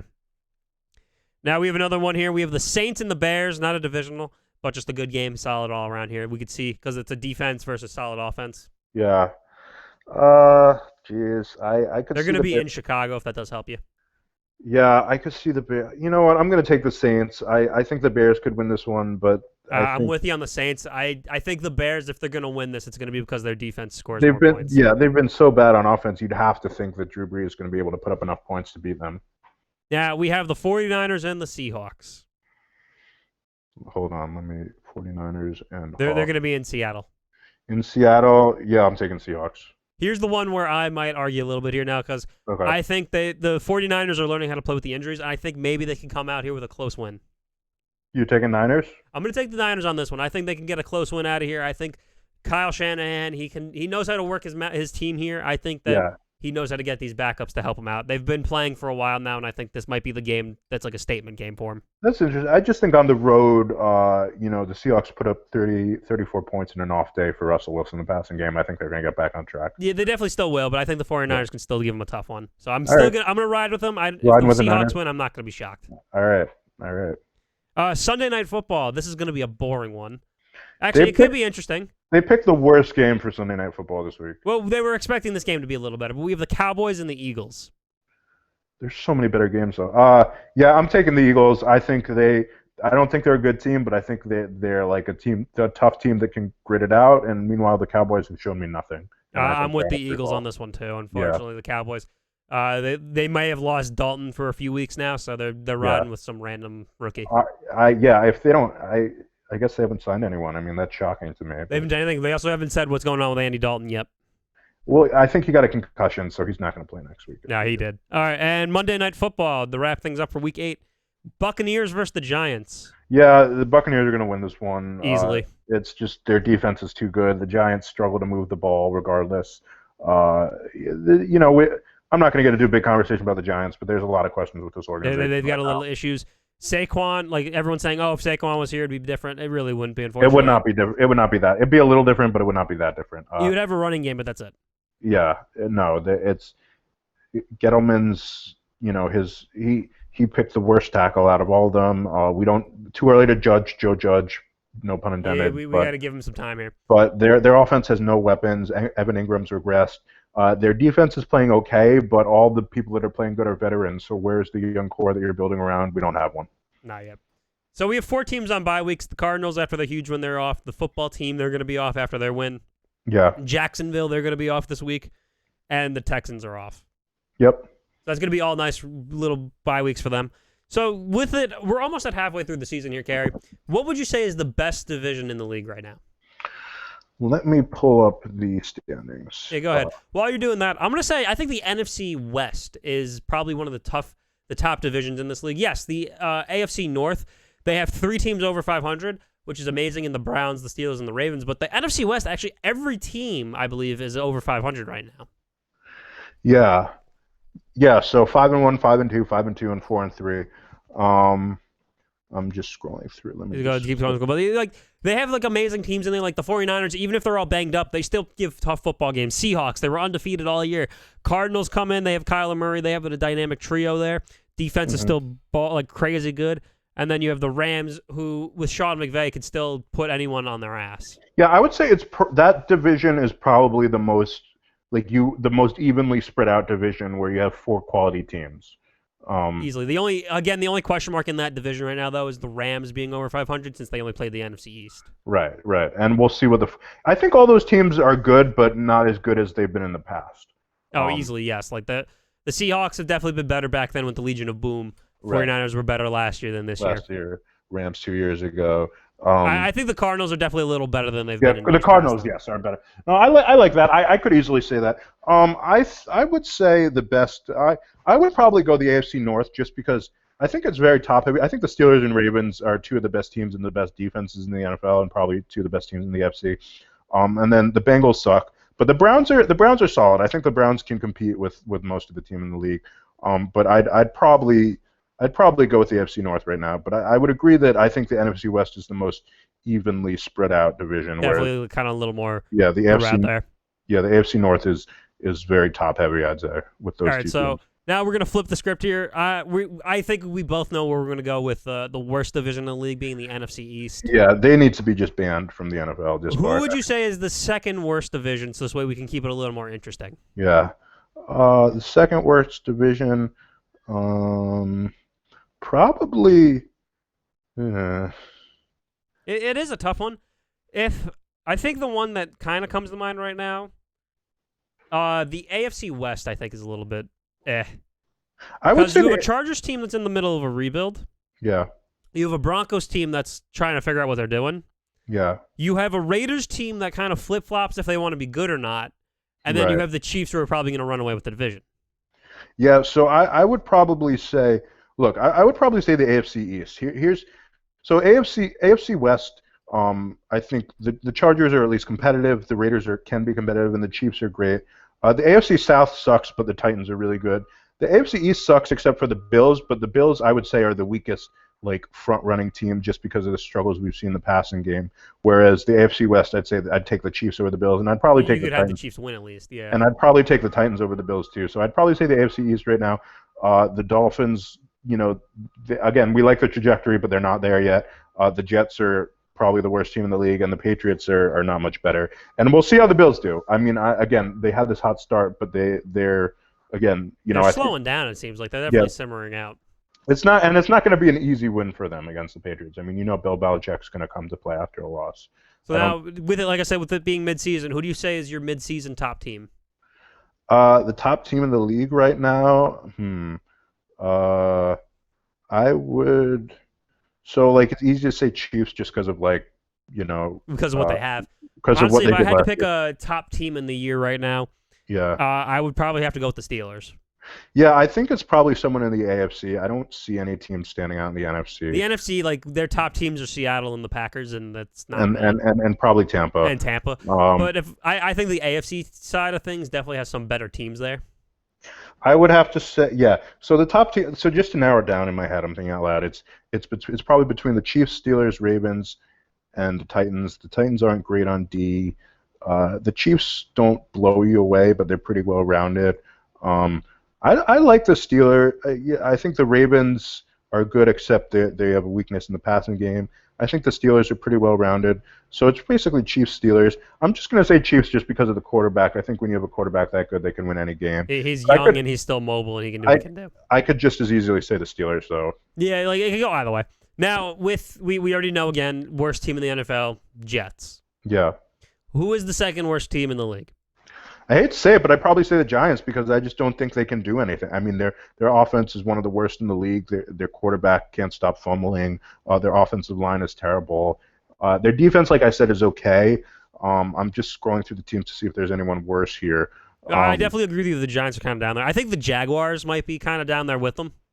Yeah, I think the Jaguars just have occasional games where they can score 30 points, but the Giants can't seem. They have glimpses of magic, but they definitely still have kind of the same issues with the Giants where they don't really have much going on. Unfortunately, they don't have the fumbling QB. Right, the Giants can't seem to score more than 40 points. I mean, Washington's pretty bad, but at least they have. I think their defense is probably better than the Giants. Their defense is very good with Chase Young definitely anchoring that side down. You could make an argument for the Cowboys without Dak. The Cowboys with Dak are good. The Cowboys without Dak. Without Dak, and you're sticking with Andy Dalton, kind of rough around the edges there. Right, and Minnesota, they've struggled, but they still have a talented running back and a talented receiver. I was gonna say they still have Dalvin Cook. They have rookie Justin Jefferson. Justin Jefferson has Adam been better. Thielen, Kyle Rudolph, and again the same case with the Falcons. If it wasn't for the fact that they had Matt Ryan, Julio, and Calvin Ridley, you could easily say that they're the worst team. Right. I think that the Giants are just one of. They're right now. I just think they're one of when we talk about it like this and talk about where it's the talent on the team. The bad teams have talents from here. I think the Giants are easily one of the least talented teams in the NFL. I mean, who is their best player? I mean, Graham Gano might be their best player. It could be easily Golden Tate isn't the Golden Tate of Tate's years. washed. Yeah, Golden Tate's washed. We have no speed on off. I like Slayton, but I don't think he's like a number. I think Slayton would be great as a number 2. I don't think he's a number 1. He's not a number 1. Like Sterling Right. Shepard, I think is their slot right now. Right. They eventually have 3 slots like on offense. Yeah, they have 3 slot receivers at the moment, and then they have a Devontae Freeman who is aged. He's gritty, he's tough, you like him, but he's not like super talented. He's not the Devontae Freeman that he was on the Falcons, unfortunately. Yeah, and even that I think was boosted a lot by Kyle Shanahan's scheme. It easily was. Devontae Freeman definitely came up during the Mike Smith kind of time. Right. And he kind of showed glimpses, but Kyle Shanahan was able to utilize him well. Yeah, Kyle Shanahan can make, you or I could be a running back for Kyle Shanahan. Yeah. So the Giants that's their problem. They don't have talent. They don't have talent. They're missing a lot. The only talent they have is Saquon, but he's hurt. Yeah, I do. I think their kicker might be their best player right now. I don't know. That punter seems to be gunning for that spot. I mean, I'm very happy about Graham Gano just because Rosas was a nightmare and I was glad to be done with him. We haven't had a kicker with that kind of leg in a while, so it is fun watching him 50-plus yarders. And I'm a kicker guy, but again, when your only good thing about your team is a kicker, it's a tough one. That's a little shocking there, man. Yeah. So they need a plan. I think ownership has kind of ever since post Eli. They just had continuity for so long. They've struggled to transition post Eli. They don't have a plan. Yeah, they kind of banked on Eli being here forever. Yeah, and let me just say about the Falcons. While I'm on that topic, there's been a lot of talk about is it time to get rid of Matt Ryan, and the answer to that, in my opinion, is a firm no. I mean, the Falcons. Look, Matt Ryan hasn't been perfect. But his bad play is exacerbated by the horrible defense, by the bad offensive line. He's a pocket quarterback. He needs an offensive line. But at the end of the day, there's no one you're going to get, even with a new coach, that's going to be better than Matt Ryan. Because, unless you're picking super high, unless you get, Trevor Lawrence, okay, maybe. But, what quarterback are you going to get out of free agency that's going to be better than Matt Ryan? There's no one. Well, speaking of my Falcons here, everyone was like, oh, trade Julio, trade Matt Ryan. They're not going to do that. The next coach they want to bring in, this team is easily ready to be a playoff contender, get some good key defensive players. No coach wants to come in like that and have them blow up the team on them. Right. Who would want to come into a team like Calvin Ridley, Julio Jones, and Matt Ryan are the reasons you join this team? You want it for those players. And even on the defensive side, you have Deion Jones, Keanu Neal, and Grady Jarrett. Also, when you have a star quarterback, you don't give up. You go in all in every year until he's washed, and he's not washed yet. He's not. This is why I like Arthur Blank as an owner, and kind of hate him too, though. He is very loyal to the players and the coaching that come into that organization, where he's going to stick with them until he thinks that they are done. Yeah, he is. You saw it with Roddy White. He didn't get rid of Roddy White until he was you saw he was kind of a corpse of what it was. And I agree, it's sometimes to a fault. But let me just say, off the field, personality-wise, Arthur Blank's a cool dude, man. He's very nice. He was the reason why we have the Home Depot. Motorcycle. He rides a motorcycle. He's vegan. There's not a lot. I think most owners are billionaire pricks, but he's one of the good ones. What was I going to say about the Falcons? I don't know. I lost my train of thought. But yeah. I remember. So and with Matt Ryan, look, at the end of the day, if you have a great QB, if you allow him to not have to do everything and just be a compliment. He can play at a really high level. And I think about Tony Romo. Tony Romo for years had to be the guy, and they were teetering 8-8, 9-7. Then they get this line figured out, and they center the offense around DeMarco Murray in 2014. Romo has an MVP caliber season, and they're probably going to the championship if not for that bad Des Bryant call at the goal line. Catch right there, yeah. So I look at Matt Ryan, and if you just build around, if you just get him protection, build around the running game, we know he can be a high level player. Easily, yeah. Bringing in Todd Gurley, I thought was still a good move. Not the best move, but it was a good move because he's still a good running back. But the O-line is very suspect still. For years, it's been that way, I feel like, too. Yeah, well the only reason why it didn't seem so suspect back in 08 and 10s and whatever, because Michael Turner's a goddamn bowling ball. Right.